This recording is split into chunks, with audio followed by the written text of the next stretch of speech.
Hi friends, എല്ലാവർക്കും AG's ക്രിയേഷൻസിൻ്റെ പുതിയൊരു എപ്പിസോഡിലേക്ക് സ്വാഗതം. നിങ്ങളെല്ലാവരും ആദ്യമായിട്ടാണ് ഈ ചാനൽ കാണുന്നതെങ്കിൽ സബ്സ്ക്രൈബ് ചെയ്യാൻ മറക്കരുതേ. ആരതി ഇപ്പോൾ അർച്ചനയെ വിളിച്ച് സംസാരിക്കുന്നുണ്ട്. കമലയുടെ കാര്യം പറയാനാണ് ആരതി ഇപ്പോൾ അർച്ചനയെ വിളിച്ചിരിക്കുന്നത്. അമ്മയ്ക്ക് എങ്ങനെയുണ്ട് എന്നൊക്കെ ചോദിക്കുന്നുണ്ട്. ഇപ്പോൾ അർച്ചന അമ്മയുടെ കാര്യം കുറച്ച് ക്രിട്ടിക്കലാണ് എന്ന് ആരതി പറയുന്നുണ്ട്.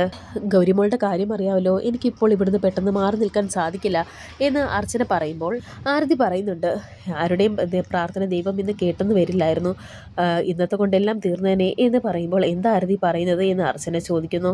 ഇന്നെന്താ ഉണ്ടായതെന്ന് അറിയാമോ എന്ന് പറഞ്ഞ് ആരതി ഇപ്പോൾ കമലയെ കാണാതായതും അവർ പിന്നെ കണ്ടുപിടിച്ച കാര്യങ്ങളും അങ്ങനെ എല്ലാ കാര്യങ്ങളും അർച്ചനയോട് പറയുന്നുണ്ട്. അമ്മയ്ക്ക് അർച്ചനയുടെ പേര് മാത്രമേ ഓർമ്മയുള്ളൂ. ഇന്ന് വണ്ടി ഇടിച്ചിരുന്നെങ്കിൽ അമ്മയുടെ ശവം കാണാൻ അർച്ചനയ്ക്ക് വരേണ്ടി വന്നേനെ എന്ന് ആരതി പറയുന്നു.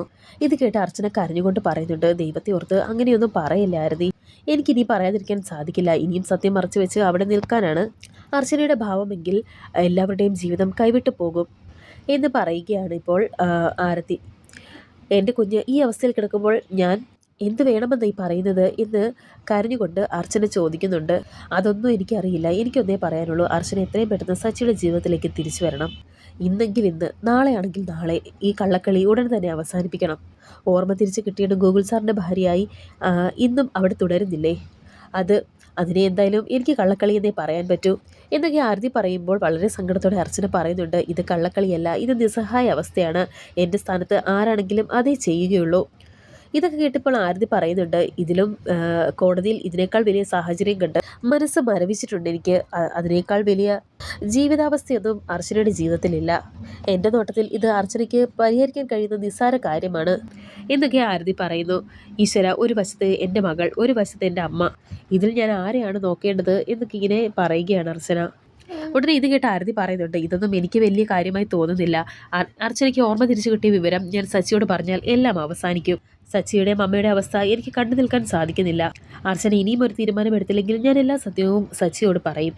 അങ്ങനെ ഒരു തീരുമാനം എനിക്ക് എടുക്കേണ്ടി വരുമെന്നൊക്കെ ആരതി പറയുമ്പോൾ അർച്ചന പറയുന്നുണ്ട്, എടുത്തു ചാടി ഒന്നും തീരുമാനിക്കരുത്, ഞാൻ പറയുന്നതൊന്ന് കേൾക്ക് എന്നൊക്കെ അർച്ചന പറയുന്നു. എന്നാൽ ഒന്നും തന്നെ മിണ്ടാതെ ആരതി ഫോൺ വെക്കുകയാണ്.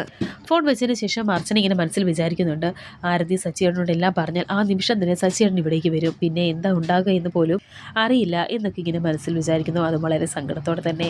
ശേഷം കാണിക്കുന്നത് അവന്തികയാണ്. അവന്തിക ഇപ്പോൾ അവന്തികയുടെ വക്കീലുമായി സംസാരിക്കുന്നുണ്ട്. മകൾ ആശുപത്രിയിലായതുകൊണ്ട് തന്നെ പബ്ലിക് പ്രോസിക്യൂട്ടർ എന്തായാലും അവിടെ വരാൻ സാധ്യതയില്ല എന്ന് അവന്തിക പറയുമ്പോൾ, കാഞ്ചനയും ലീലയെ രക്ഷപ്പെടില്ലെങ്കിൽ ഉറപ്പായി നമ്മൾ തന്നെ ഈ കേസിൽ ജയിക്കും എന്ന് വക്കീലും പറയുന്നു. അങ്ങനെ അവർ വിജയിക്കും എന്നുള്ള ആ ഒരു ഇതിൽ അവർ മുന്നോട്ട് പോയിക്കൊണ്ടിരിക്കുന്നു. അങ്ങനെ ഓരോ കാര്യങ്ങളൊക്കെ ഇങ്ങനെ കേസിനെ കുറിച്ച് സംസാരിക്കുന്നുണ്ട്. ശേഷം കാണിക്കുന്നത് കാഞ്ചനയും ലീലയുമാണ്. നമുക്കെല്ലാം തുറന്ന് പറഞ്ഞ് ഇവിടെ നിന്ന് രക്ഷപ്പെടാമെന്ന് ലീല മകൾ കാഞ്ചനയോട് പറയുന്നുണ്ട്.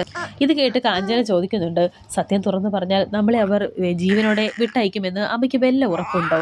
അവർക്ക് ആവശ്യം സുഗതൻ മേനോനെയാണ്. അയാളെക്കുറിച്ചുള്ള രഹസ്യം അറിയുന്ന നിമിഷം അവർ നമ്മളെ കൊല്ലും എന്നൊക്കെ കാഞ്ചന ഇപ്പോൾ ലീലയോട് പറയുന്നുണ്ട്. ഈ സമയം അവിടേക്ക് സന്ദീപും അവന്തികയും മൂർത്തിയും കൂടി കതക് തുറന്ന് വരുന്നുണ്ടായിരുന്നു. എന്താടി, ഞാൻ ഇച്ചിരി കടുപ്പിച്ചപ്പോൾ അമ്മയും പോളും വല്ലാണ്ട് തളർന്നു പോയോ എന്ന് ചോദിക്കുന്നുണ്ട്. അങ്ങനെ അതും പറഞ്ഞ് അവരെ ഇപ്പോൾ അഴിച്ചു വിടുന്നുണ്ട്. അവർ പെട്ടെന്ന് തന്നെ കസാരയിൽ നിന്നും ചാടി എഴുന്നേൽക്കുകയാണ്. ലീല നിന്ന് കരയുന്നുണ്ട്. അമ്മായി കരയുകയാണോ? അമ്മായി പേടിക്കണ്ട, അമ്മായി ഞാൻ ഒന്നും ചെയ്യില്ല. ഒന്നുമില്ലെങ്കിലും പണ്ട് എനിക്ക് ഒരുപാട് വെച്ച് വിളമ്പി തന്നതല്ലേ, ആ സ്നേഹം എനിക്ക് എപ്പോഴും ഉണ്ടാകും എന്ന് പറയുന്നുണ്ട് അവന്തിക. സ്നേഹം ഞങ്ങളോടോ? സ്വന്തം അമ്മാവനെ കൊന്ന നിങ്ങൾക്ക് ഞങ്ങളോട് സ്നേഹമുണ്ടെന്നോ? ഈ ലോകത്ത് നിങ്ങൾക്ക് മറ്റാരോടെങ്കിലും സ്നേഹമുണ്ടോ എന്നൊക്കെ ഇങ്ങനെ കാഞ്ചന വളരെയധികം ദേഷ്യത്തോടെ അവന്തികയോട് ചോദിക്കുകയാണ്. ജന്മം തന്ന അച്ഛനെയോ അമ്മയോ കൂടപ്പറപ്പുകളെയോ ആരെയെങ്കിലും സ്നേഹിക്കുന്നുണ്ടോ? ഒരു മകളെ നിങ്ങൾ വളർത്തുന്നില്ലേ, ഒരു ദത്തുപുത്രി, ആ കുഞ്ഞിനോട് പോലും നിങ്ങൾ കാണിക്കുന്നത് ആ സ്നേഹം പോലും വെറും അഭിനയമല്ലേ എന്നൊക്കെ ചോദിക്കുകയാണ് കാഞ്ചന. കാഞ്ചന ഇതൊക്കെ പറഞ്ഞതും അവന്തികയുടെ മുഖം ഒന്ന് മാറി. നോക്കിക്കോ, ഒരു ദിവസം ആ കുഞ്ഞു പോലും നിങ്ങളെ തള്ളി പറയും, നിങ്ങളെ വെറുക്കും എന്നൊക്കെ കാഞ്ചന പറയുമ്പോൾ കാഞ്ചനയുടെ കർണത്തടിക്കുകയാണ് അവന്തിക. എന്താടി നീ എന്താ പറഞ്ഞത്? മൂർത്തി ഇവളെ തല്ലിക്കൊല്ല് എന്നൊക്കെ ഇങ്ങനെ മൂർത്തിയോട് പറയുകയാണ്. അങ്ങനെ ഇപ്പോൾ മൂർത്തി ഒരു ഷോൾ എടുത്ത് കാഞ്ചനയുടെ കഴുത്തിൽ മുറുക്കി കെട്ടുന്നു. സത്യം പറയടി, ആരടി ഈ സുഗതൻ മേനോൻ എന്നൊക്കെ ഇങ്ങനെ ചോദിക്കുന്നുണ്ട് മൂർത്തി. ഇപ്പോൾ ഇവള് പറയും, എടുത്ത് ഇവളെ കൊണ്ട് ഞാൻ ഇപ്പോൾ സത്യം പറയിപ്പിക്കും, പറയടി ആരകി സുഗതൻ മേനോൻ എന്നൊക്കെ ഇങ്ങനെ സന്ദീപ് ചോദിക്കുകയാണ്. തൊട്ടുപോകരുത് എന്നെ അവന്തികയുടെ എച്ചിൽപ്പട്ടി എന്ന് പറഞ്ഞ് സന്ദീപിനെ എന്ന് പറഞ്ഞ കാഞ്ചന ഇപ്പോൾ സന്ദീപിനെ അടിക്കാൻ തുടങ്ങുകയാണ്. അങ്ങനെ ഇപ്പോൾ കാഞ്ചനയെ സന്ദീപം തല്ലുന്നുണ്ട്. ഇത് കണ്ട് ലീലയ്ക്ക് സഹിക്കാൻ കഴിയുന്നില്ല. അങ്ങനെ സന്ദീപിൻ്റെ കർണത്തിനിട്ട് അടിക്കുന്നുണ്ട് ലീല. എൻ്റെ കൺമുന്നിൽ വെച്ച് നീ എൻ്റെ കുഞ്ഞിനെ ഉപദ്രവിക്കുന്നോ എന്നൊക്കെ ലീല ഇപ്പോൾ സന്ദീപിനോട് ചോദിക്കുന്നുണ്ട്. ഡി എന്ന് പറഞ്ഞ് ഇപ്പോൾ അവന്തിക ലീലയെ വിളിക്കുമ്പോൾ നീ ആരെ എടി എന്ന് വിളിച്ചത് എന്ന് പറഞ്ഞ് ലീല അവന്തികയോട് ദേഷ്യപ്പെടുകയാണ്. നിനക്ക് സുഗതൻ മേനോൻ ആരാണെന്ന് അറിയണം അല്ലേ ഡി? അയാളെ കിട്ടിയാലേ നിനക്ക് ഈ കേസിൽ നിന്ന് രക്ഷപ്പെടാൻ സാധിക്കൂ അല്ലേ? എൻ്റെ അനിരുദ്ധേട്ടൻ ഞങ്ങളെക്കാൾ കൂടുതൽ സ്നേഹിച്ചത് നിന്നെയാണ്. നീ പറയുന്നതായിരുന്നു അയാൾക്ക് വേദവാക്യം. എന്നിട്ടും നീ അയാളെ കൊന്നു. അതിന് പ്രതികാരം ചെയ്യാൻ വേണ്ടി തന്നെയാണ് ഞങ്ങൾ ഇവിടേക്ക് വന്നത്. നിന്റെ അടിവേര അറുത്തിട്ട് നിന്റെ ജയിലിൻ്റെ ഇരുട്ടറയ്ക്കുള്ളിൽ അടച്ചിട്ട് മാത്രമേ ഞാനും എൻ്റെ മോളും തിരിച്ചു പോകൂ. പക്ഷേ അതിനു മുമ്പ് സ്വന്തം അമ്മാവനെ കൊന്ന് നിനക്ക് ഞാനൊരു സമ്മാനം കരുതി വെച്ചിട്ടുണ്ട് എന്ന് പറഞ്ഞ് അവന്തികയുടെ കർണത്തടിക്കാൻ തുടങ്ങുകയാണ്. ലീല ഇപ്പോൾ അവന്തിക അടിക്കാൻ തുടങ്ങുമ്പോൾ അവന്തിക ലീലയുടെ കൈ തടയുന്നു. എന്നിട്ട് ലീലയെ തല്ലുന്നുണ്ട് അവന്തിക. നീയൊക്കെ ഇവളിനകത്ത് കിടന്ന് ചാവും. അവന്തികയുടെ പ്രതികാരം തീർക്കാൻ വന്നിരിക്കുന്നു. നീയും നിന്റെ മോളും കൂടെ വിചാരിച്ചാലൊന്നും ഈ അവന്തികയെ ഒന്നും ചെയ്യാൻ സാധിക്കില്ല. ഈ മണ്ണിൽ തന്നെ ഞാൻ രണ്ടിനെയും കുഴിച്ചു മൂടും. ഭർത്താവിനെ കൊന്നതിൻ്റെ പ്രതികാരം തീർക്കാൻ വന്നിരിക്കുന്നു. അയാൾ ഒരു ചതിയൻ പട്ടിയായിരുന്നു. എൻ്റെ കൂടെ നിന്ന് എന്നെ ചതിക്കാൻ നോക്കിയതിനാണ് ഞാൻ അയാളെ കൊന്നത്. എൻ്റെ കൈകൊണ്ട് തന്നെ ഞാൻ നിങ്ങളെയും തീർക്കും. മൂർത്തി ഇതാ എന്ന് പറഞ്ഞ് മൂർത്തിയുടെ കയ്യിൽ നിന്നും തോക്ക് വാങ്ങി ലീലയുടെ നേരെ തോക്ക് ചൂണ്ടി പിടിച്ചിരിക്കുകയാണ് ഇപ്പോൾ അവന്തിക. ഇനി രണ്ടും ജീവിച്ചിരിക്കേണ്ട, ഇപ്പോൾ തന്നെ തീർക്കാം എന്ന് അവന്തിക പറയുന്നു. വേണ്ടെടുത്ത് ഇവരെ ഞാൻ തീർക്കാം എന്ന് പറഞ്ഞ് സന്ദീപ് ഇപ്പോൾ അവന്തികയുടെ കയ്യിൽ നിന്നും ആ തോക്ക് വാങ്ങി ലീലയുടെ നെറ്റിയിൽ തോക്ക് ചൂണ്ടി നിൽക്കുന്നു. ഉടനെ കാഞ്ചന ഇപ്പോൾ പറയുന്നുണ്ട്, അരുത്, അമ്മയൊന്നും ചെയ്യരുത്, അമ്മയ്ക്കൊന്നും അറിയില്ല, എല്ലാം പ്ലാൻ ചെയ്തത് ഞാനാണെന്ന് പറയുന്നുണ്ട് കാഞ്ചന. സുഗതൻ മേനോൻ എവിടെയാണെന്ന് ഞാൻ കാണിച്ചു തരാമെന്ന് കാഞ്ചന പറയുന്നു. ഇതേ സമയം തന്നെ ഇപ്പോൾ ഗൗരിയെ കാണിക്കുന്നുണ്ട്. ഗൗരിക്ക് വീണ്ടും അസുഖം കൂടുന്നുണ്ട്. സിസ്റ്റർമാർ പെട്ടെന്ന് തന്നെ ഡോക്ടേഴ്സിനെ അവിടേക്ക് വിളിക്കുകയാണ്. അങ്ങനെ ഡോക്ടേഴ്സ് വന്ന് ഇപ്പോൾ ഗൗരിയെ പരിശോധിക്കുകയാണ്. ഗൗരിക്ക് ഇപ്പോൾ വളരെ സീരിയസ് ആണ്. ഗോകുലിനോടും മർച്ചിനോടും ഡോക്ടർ സംസാരിക്കുന്നുണ്ട്. മോളുടെ ഹാർട്ടിൻ്റെ വാൽവിന് സീരിയസ് പ്രോബ്ലം ഉണ്ടെന്ന് ഡോക്ടർ പറയുമ്പോൾ അത് കേട്ട് ഞെട്ടി നിൽക്കുകയാണ് അർച്ചനയും ഗോകുലും. ഈ ശ്വാസമുട്ടും ക്ഷീണവും ഒക്കെ അതിൻ്റെ ഭാഗമായിരിക്കും എന്നും പറയുന്നുണ്ട്.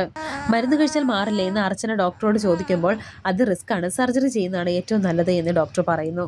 മോളെ ജീവിച്ചിരിക്കുന്നതിന് വേണ്ടി ഞങ്ങൾ എന്തും ചെയ്യാമെന്ന് ഗോകുൽ ഡോക്ടറോട് പറയുന്നുണ്ട്. എങ്കിൽ പിന്നെ ഇപ്പോൾ തന്നെ സർജറിക്കുള്ള കാര്യങ്ങൾ നോക്കാമെന്ന് ഡോക്ടറും പറയുന്നു. ശേഷം കമലയാണ് കാണിക്കുന്നത്. കമലയുടെ അടുത്ത് സച്ചിയും ആരതിയും അരഘയും നിൽക്കുന്നുണ്ട്. മനസ്സിന് ഇത്രയും നാളും താങ്ങാനാകാത്ത സങ്കടം ഉള്ളിലൊതുക്കി ജീവിച്ചതിൻ്റെ ഒരു പ്രശ്നമാണ് അമ്മയിൽ കാണിക്കുന്നത്. അങ്ങനെ ഇപ്പോൾ ഡോക്ടർ അങ്ങനെ കമലയുടെ കാര്യങ്ങളൊക്കെ സംസാരിക്കുകയാണ്. അങ്ങനെ ഡോക്ടർ പറഞ്ഞ കാര്യങ്ങളെല്ലാം തന്നെ ആരതി ഇപ്പോൾ അർച്ചനയെ വിളിച്ചറിയിക്കുന്നു. ആയിഷയെ കാണണമെന്ന് കമല പറയുന്നുണ്ടായിരുന്നു. എന്നാൽ തനിക്ക് വരാൻ സാധിക്കില്ല എന്ന് അർച്ചന പറയുന്നുണ്ട്. വരാനിരിക്കുന്ന പുതിയ എപ്പിസോഡുകളുമായി വീണ്ടും കാണാം. Thank you for watching.